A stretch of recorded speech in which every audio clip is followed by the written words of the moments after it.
Guys welcome back to our channel Krishna's world. ఈరోజు recipe వచ్చేసి super tasty సజ్జబూర్లు అనేది మనం ఎలా ప్రిపేర్ చేసుకోవాలో చూద్దాము. ఫస్ట్ 1 కేజీ సజ్జలను తీసుకొని దాంట్లో రాళ్ళు ఇసుక ఏమీ లేకుండా మంచిగా చూసుకొని తర్వాత వాష్ చేసుకొని బాగా ఎండబెట్టుకోవాలండి. ఈ విధంగా ఎండబెట్టుకొని ఒక మిక్సీ జార్ తీసుకొని దాంట్లో బాగా మిక్సీ పట్టుకోవాలండి. పిండి అనేది కొంచెం బరకగా ఉండాలి, అప్పుడే మనకి సజ్జబూర కన్సిస్టెన్సీ మంచిగా వస్తుంది.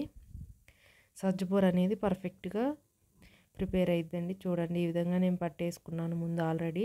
ఫస్ట్ ఒక కొబ్బరి చిప్పని తీసుకొని దాన్ని సన్నగా ముక్కలుగా కట్ చేసుకొని మిక్సీలో వేసుకోవాలి.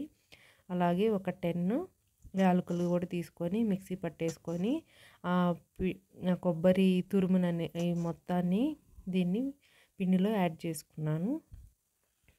చేసుకొని ఇప్పుడు 1 కేజీ సజ్జపిండికి మనం 1/2 కేజీ బెల్లం తీసుకోవాలండి. ఒకవేళ 1/2 కేజీ అయితే 1/4 కేజీ బెల్లం తీసుకొని దాన్ని ఇలా తురుముకొని బాగా కొంచెం అంత వాటర్ వేసుకొని బాగా కరిగించుకోవాలండి. జస్ట్ కరిగించుకోవటమేను, మనకి పాకు అనేది ఏం అవసరం లేదు. ఇదిగోండి, కరిగిపోయింది.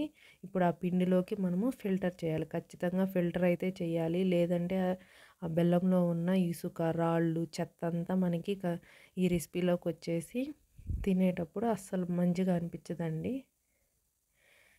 మన ఈ సజ్జపిండి రెసిపీ అనేది ఖచ్చితంగా పాడైపోయింది. ఖచ్చితంగా మీరు బెల్లం తీసుకుంటే దేంట్లోకైనా సరే ఫిల్టర్ అనేది కంపల్సరీ చేసుకోండి.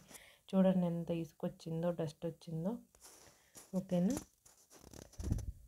ఇప్పుడు మనము దీన్ని బాగా స్పూన్ పెట్టేసి మంచిగా మిక్స్ చేసుకోవాలి. వేడిగా చేసుకుంటే ఆ పిండి అనేది ఆ వేడికి అనేది ఉడికి మంచిగా బాగా మనకి సజ్జబూర అనేది మంచిగా ప్రిపేర్ అయ్యిద్దండి. ఇదిగోండి చూడండి ఇలా.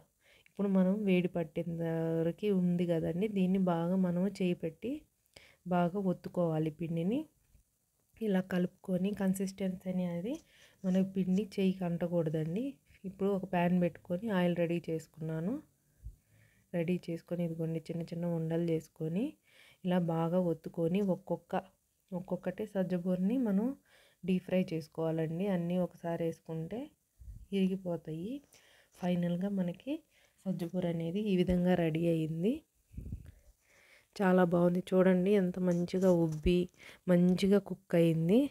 లోపల కూడా బాగా ఉంది. టేస్ట్ కూడా పర్ఫెక్ట్గా పక్కాగా స్వీట్ కూడా సరిపోయింది. సూపర్ టేస్టీ సజ్జబూర అనేది ప్రిపేర్ అయిపోయింది. ఇదే కొలతలతో తయారు చేయండి, చాలా మంచిగా అనిపించిద్ది. ఇది మనకి రక్తం తక్కువ ఉన్నా కానీ ఎముకలు వీక్గా ఉన్నా కానీ పిల్లలకి పెద్దలకి అందరికీ చాలా మంచిదండి. ఎవ్రీడే 2 తింటే మన హెల్త్ కూడా చాలా బాగుండిద్ది. చూడండి ఎంత చక్కగా ప్రిపేర్ అయినాయో. ఇదే కొలతలతో ట్రై చేయండి. ట్రై చేసి నాకు కామెంట్ చేయండి ఎలా వచ్చినాయి అనేది. Please subscribe my channel Krishna's world. Bye అండి, థ్యాంక్ యూ.